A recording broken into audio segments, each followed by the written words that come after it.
سمعت عن قصة The White Death أو كما تسمى أحيانا الموت الأبيض؟ تعرف تلك القصة.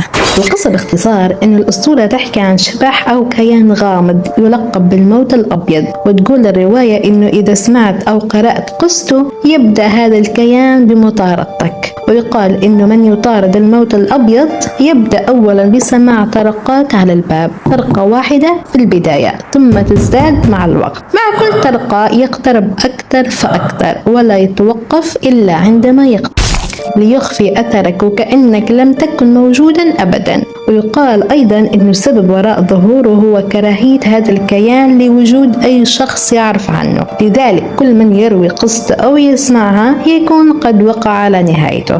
وأصل هالأسطورة غير معروف بدقة، لكنها ظهرت على الإنترنت في أوائل الألفية مع قصص كريبي باستا، ويقال إنها أسطورة اسكتلندية قديمة أعيد تدويرها على المنتديات الإنجليزية، لكن لا يوجد دليل تاريخي فعلي، يعني تفاهة. وأكثر الترجمات شهرة تصف الموت الأبيض كقوة تمحو وجود الضحية بالكامل حتى من ذاكرة الناس، وكأنه الشخص لم يولد من الأصل. وسبب شهرتها كانت الأسطورة تلعب على فكرة لعنة المعرفة، أي أن مجرد معرفتك أو حديثك عنها يجعلها تطاردك، وهذا الخوف النفسي جعلها تنتشر بكثرة مثل أسطورة سلاندرمان.